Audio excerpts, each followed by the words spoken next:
तो फिर आपका अस्तित्व खतरे में है।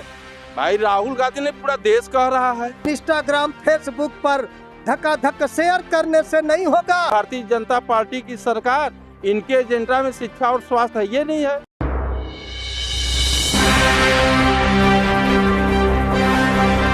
सुप्रीम कोर्ट का जो आदेश हम लोग के सामने आया है कि सेवारत में जो हमारे शिक्षक हैं उनको टेट का परीक्षा देना पड़ेगा, इससे हमारे शिक्षा जगत में निराशा पनपा है।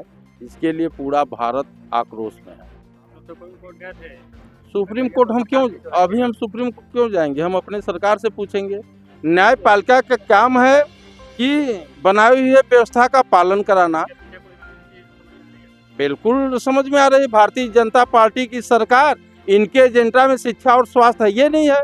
अगर इनके एजेंडा में शिक्षा स्वास्थ्य रहता तो आज सेवारत शिक्षकों के ऊपर इतना बड़ा मापदंड क्यों देते, ये काला कानून क्यों बनाते? टेट जैसे परीक्षा जिस अध्यापक को चश्मे लगा कर पढ़ना पड़ता है, उसे ये टेट का परीक्षा दिलवा रहे हैं।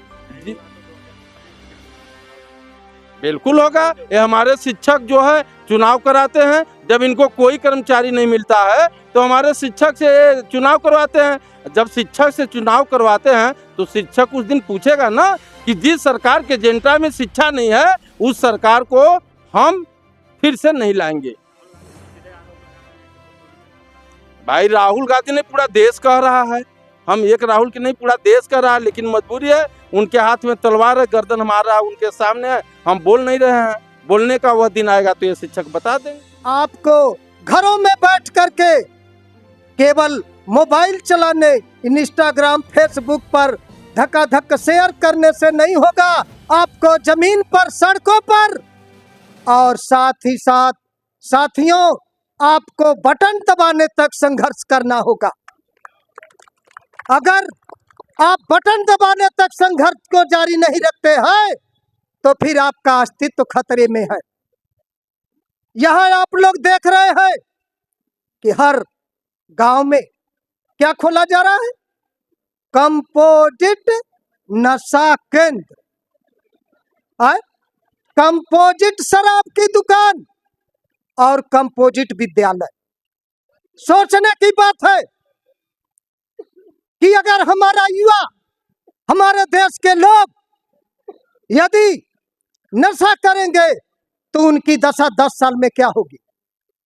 पढ़ेंगे तभी बढ़ेंगे, गरीब का बच्चा पढ़ेगा तभी बढ़ेगा। ये भारत देश बिना पढ़े बढ़ नहीं सकता है। ये कोई भी उदाहरण देख लीजिए, जितने भी बड़े लोग हुए हैं, एपीजे अब्दुल कलाम को देख लीजिए, कितने गरीब थे लेकिन पढ़ करके ही भारत के सर्वोच्च पद पर प्रतिस्थापित हुए। आप देख लीजिए डॉक्टर बी आर अम्बेडकर को देख लीजिए, या किसी का ही सावित्रीबाई फूले, ज्योतिबा फूले को देख लीजिए। जिसने शिक्षा का अलग जगाया है तभी विकास हुआ है। बिना शिक्षा के आपका उत्थान नहीं होगा और आपकी पीढ़ी का भी नहीं होगा। इसलिए मैं आप लोगों से गुजारिश करना चाहता हूं, साथियों ध्यान दीजिए कि आप लोग बच्चों को पढ़ाने का काम करेंगे, लेकिन साथ ही साथ अंगूठा भी दबाने का काम जरूर करेंगे और दूसरों से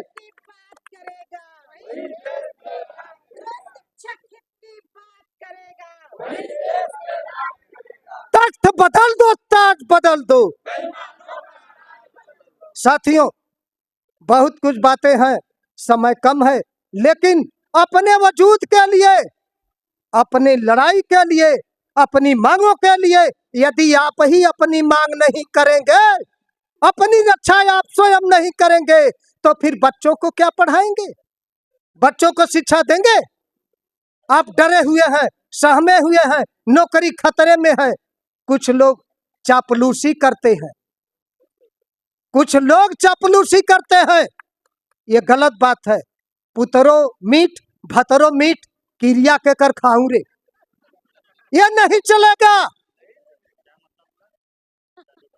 पुतरो मीठ भतरो मीठ माने पुतवल ठीक भतरो ठीक, तो दोनों ठीक, दोनों नहीं चलेगा।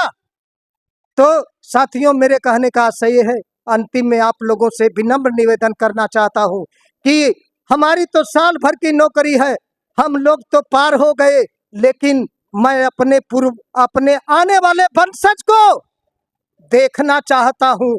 जब मैं स्वर्ग से देखूं तो हमारा शिक्षक, हमारी तमन्ना है कि स्वर्ग से देखूं तो हमारे शिक्षक मोटरसाइकिल से नहीं, सारे शिक्षक फोर व्हीलर से सम्मान के साथ जाएं, न कि एकदम पहले जो आज के 40 वर्ष पहले, 30 वर्ष पहले जो शिक्षक झोला लेके निकलता था, साइकिल से निकलता था, फटे हाल धोती कुर्ता पहन करके।